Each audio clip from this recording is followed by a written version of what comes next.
ದಿವ್ಯಾನುಭವ ನೀಡುವ 2 ದಿನಗಳ ಅಮೂರ್ತ ರೂಪದಲ್ಲಿನ ಭಗವಾನ್ ಶಿವ ಕಲಾ ಪ್ರದರ್ಶನ ದ್ವಿಜ ಆರ್ಟ್ ಗ್ಯಾಲರಿಯಲ್ಲಿ ಪ್ರಾರಂಭ.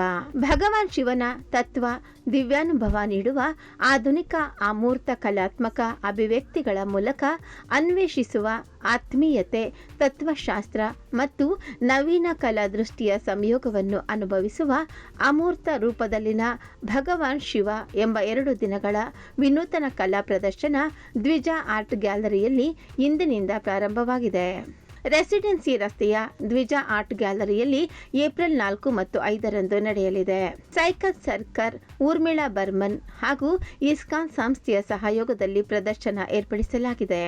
ಈ ಕಲಾಕೃತಿಗಳು ಭಗವಾನ್ ಶಿವನ ಅಪರೂಪದ ಅಮೂರ್ತ ಕಲಾ ನಿರೂಪಣೆಯನ್ನು ಒಳಗೊಂಡಿದೆ. ಇದು ಕಲೆ, ಆಧ್ಯಾತ್ಮ ಮತ್ತು ದಾನಶೀಲತೆಯ ಸಂಯೋಜನೆಯಾಗಿದೆ. ಜೊತೆಗೆ ಸಮಾಜ ಕಲ್ಯಾಣಕ್ಕೆ ಸಮರ್ಪಿತ ವಿನೂತನ ಪ್ರದರ್ಶನ ಇದಾಗಿದೆ. ಕಲಾ ಪ್ರದರ್ಶನಕ್ಕೆ ಎಡಿಜಿಪಿ ಸವಿತಾ ಶ್ರೀನಿವಾಸ್ ಚಾಲನೆ ನೀಡಿ ಮಾತನಾಡಿ, ಶಿವನನ್ನು ವಿವಿಧ ರೂಪಗಳಲ್ಲಿ ಕಲಾವಿದರು ವಿನೂತನವಾಗಿ ಕಲಾ ರಚನೆಯನ್ನು ಮೂಡಿಸಿದ್ದಾರೆ. ಮೊಬೈಲ್ ಸಾಧನಗಳ ಯುಗದಲ್ಲಿ ಮಕ್ಕಳನ್ನು ಕಲಾ ಪ್ರಕಾರಗಳತ್ತ ಸೆಳೆಯಲು ಇಂತಹ ಕಲಾ ರಚನೆಗಳು ಪ್ರೇರಣೆಯಾಗಿವೆ ಎಂದರು.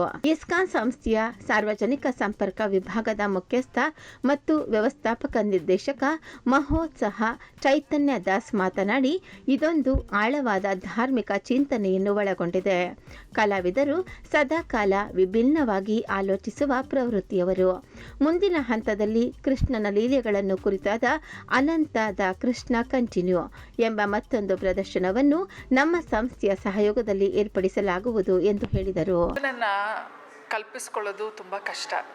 ಯಾಕಂದರೆ ಶಿವನಿಗೆ ರೂಪ ಇಲ್ಲ, ಆದಿ ಅನಂತ ಅಂತೆಲ್ಲ ಹೇಳ್ತೀವಿ. ಲಿಂಗ ಸ್ವರೂಪಿಯಾಗಿ ಸಹ ನಾವು ಪೂಜೆ ಮಾಡ್ತೀವಿ.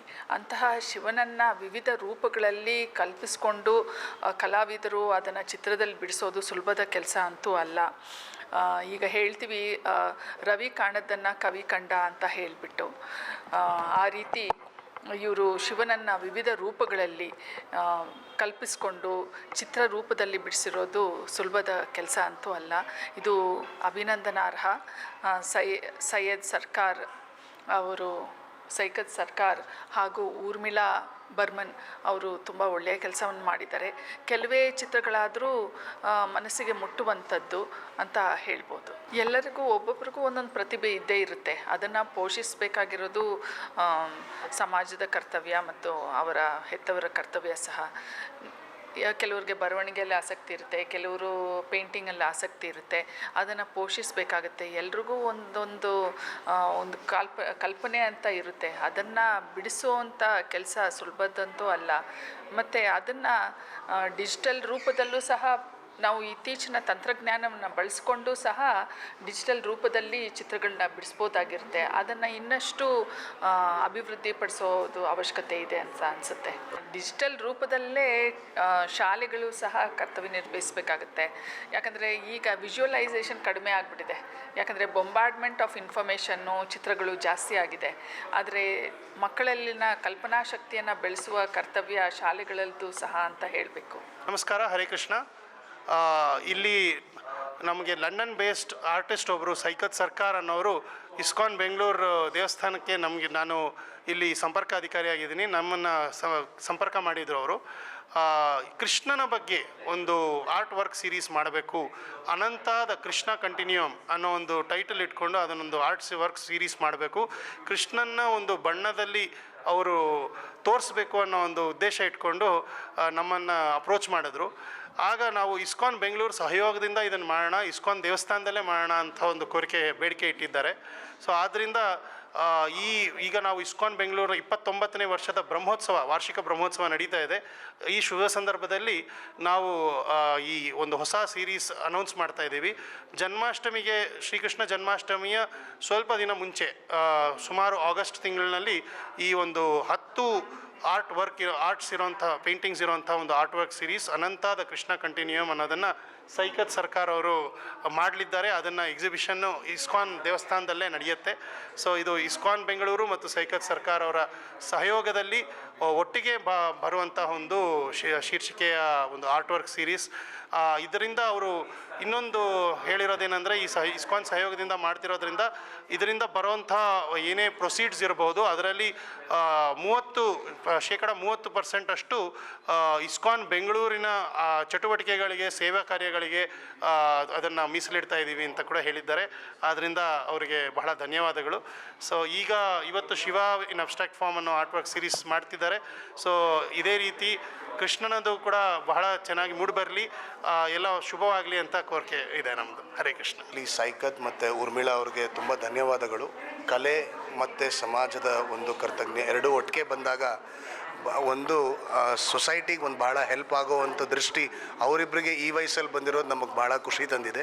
ಇದರಿಂದ ಸುಮಾರು 2.35 ಮಿಲಿಯನ್ ಮಕ್ಕಳಿಗೆ ನಾವು ಎವ್ರಿಡೇ ಊಟ ಕೊಡ್ತಾಯಿದ್ದೀವಿ. ಇದರಿಂದ ಬರೋ ಪ್ರೊಸೀಡಿಂಗ್ಸ್ 30% ಅಕ್ಷಯ ಪಾತ್ರ ಕೊಡಬೇಕು ಅಂದಾಗ ಭಾಳ ಖುಷಿ ಆಯಿತು. ಅವರಿಬ್ಬರು ಈ ಚಿಕ್ಕ ವಯಸ್ಸಲ್ಲೇ they want to give it to us ಅಂದಾಗ, so it's a art of giving ಅನ್ನೋದು ಒಂದು positioning. So we are very grateful for them and thank you so much. Saikat Sarkar, I mean an abstract artist actually. So this concept on Lord Shiva started with a thing that like I used to go to ISKCON actually. Okay, so ISKCON, this Lord Krishna told in Gita that one thing that you have to be a devotee first. Through the devotee you can reach to the Lord Krishna, and we know that Lord Shiva is the prime and supremest devotee of Lord Krishna. So through this Lord Shiva and abstract form, I want to touch the devotee aspects of Lord Krishna. And as a personal perspective, I can say that I was in a very dilemma and dicey condition in my life, where I'm not finding any answers of ultimate answers of the life, and I wasn't happy.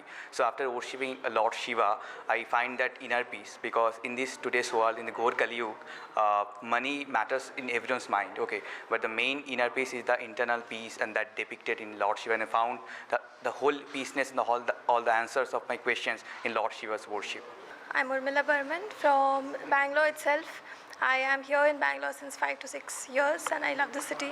So I'm an artist. I have been pursuing art since a decade professionally, but of course before that I was a hobby artist. Since childhood, art came naturally to me, and it just came in a sheet of paper, and I drew a normal chicken. So that's where I got inspiration, and my mom and my father also put me into art school. So that's how I learned art, and right now I'm doing professionally. I'm also guiding little growing children to find their own unique way of looking at art as well. So in this Lord Shiva in abstract form, I resonated with the energy a lot. So the energy of Lord Shiva is, immense, and it's eternal. So I wanted to just do a small capture. I couldn't capture the entirety of it, unfortunately, but because of course of my own limitations as a human being. So I tried to do one of the paintings is this one. So here I'm just talking about the bael leaf, the offering that we give to Lord Shiva. And in Shiva has third eye as well. I also depicted his third eye in the bael leaf, that is the top part of the leaf, and these two are the normal secondary leaf. Now in reality, what I want to depict is these two are our own eyes. So these two are our physical eyes, the body's eyes, and this is the mind's eye. So what I want to say is, you don't always resonate with the physical eyes, and we should also sometimes not be reactive and not be identify with ourselves with only the body, but also the mind and our soul. So that is the third eye of Lord Shiva.